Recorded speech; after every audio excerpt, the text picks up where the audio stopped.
कहानी love marriage का जाल, फेक लव स्टोरी। बेहद सुंदर सजा हुआ रूम, उसमें लगे अलग अलग टिमटिमाते एलईडी बल्ब्स और कई सारी कैंडल की रोशनी। ऊपर से रात का पूरा दिखाई देता पूर्णिमा का चंद्र। यही सारी चीजें सपना को मदहोश किए जा रही थी। शाहिद रूम सजाकर मैं थोड़ी देर में वापस आता हूँ कहकर सपना को उस रूम में अकेला छोड़कर चला गया था। सपना जो शाहिद से इतना प्यार करती थी कि उसके लिए उसके एक बार कहने से ही अपना घर छोड़कर उसके साथ आ गई थी, इस बात का उसको कोई अफसोस नहीं था। सपना को अपने सपनों का राजकुमार मिल गया था। इन दोनों ने भागकर शादी कर ली थी और आज उनके मिलन की रात थी। सपना बड़ी बेसब्री से प्रेमी का इंतजार कर रही थी। डोरबेल सुनते ही सपना के अरमान जैसे जाग उठे। उसने सोचा आखिरकार मिलन की वह घड़ी आ गई जिसका उसे कब से इंतजार था। दौड़कर सपना ने दरवाजा खोला और जो सामने देखा उसके सारे अरमान धरे के धरे रह गए। दरवाजे पर शाहिद खड़ा था, लेकिन अकेला नहीं। वह अपने साथ 8 लोगों को लेकर आया था। वह सभी आदमी थे उसी की उम्र के। उन्हें देखकर सपना ने शाहिद की तरफ सवालिया नजरों से देखा, जैसे पूछ रही हो यह क्या मजाक है। शाहिद सपना की ओर बढ़ा और उसे अपने आलगीन में भर लिया और बोला, डरो मत मेरी जान, ये सब अपने ही आदमी है।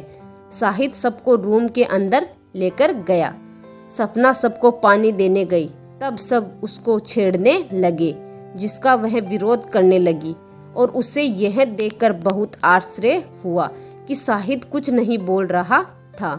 उसका दिल तब टूटकर चूर चूर हो गया जब शाहिद ने कहा कि जो सबसे ज्यादा दाम लगाएगा सपना के साथ वही आज रात बिताएगा। सपना को अब समझ में आया था कि शायद उसके साथ जिंदगी बिताने के लिए नहीं, बल्कि उसे बेचकर उसकी इज्जत मिट्टी में मिलाने के लिए यहाँ लेकर आया था। सपना को काफी पछतावा हो रहा था।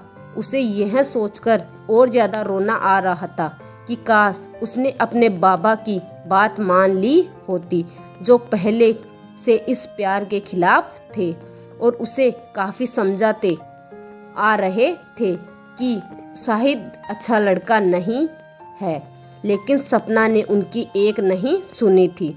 शाहिद के पैसों की बात पर उसके साथ आए लोगों ने बंदूक निकालकर उसी पर निशाना लगा दिया और बोले, पैसे तो नहीं, लेकिन सपना के बदले तुझे मौत जरूर देंगे।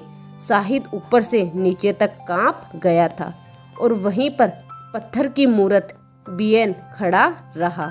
सभी लोग सपना की ओर बढ़े, उसका दामन दागदार करने के लिए। सोच रही थी उसके साथ कुछ भी गलत हो, इससे अच्छा उसको मौत आ जाए। जैसे जैसे लोग उसके करीब बढ़ते जा रहे थे, सपना और भी ज्यादा डरती जा रही थी।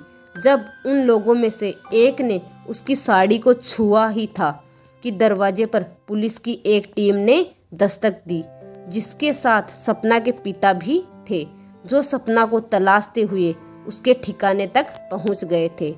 अपने पिता को देखकर सपना को जैसे नया जन्म मिल गया। वो तेजी से दौड़ी और अपने पिता के गले लग गई। सारी बात पता चलने पर उसके पिता की आंखों में खून उतर आया।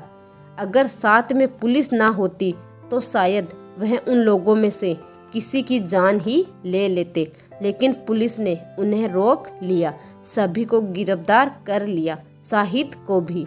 दोस्तों, हम प्यार के खिलाफ नहीं हैं, लेकिन आज के ज़माने में जो देखा देखी में या फिल्मी कहानियों को देखकर जिस तरह का प्यार युवा युवती करते हैं बिना सोचे समझे, उसके खिलाफ है।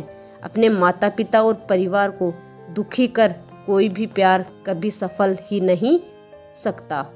और बिना एक दूसरे को अच्छी तरह जाने और एक दूसरे का नेचर पहचानने जो प्यार होता है वह प्यार नहीं, महज आकर्षण होता है और कुछ नहीं।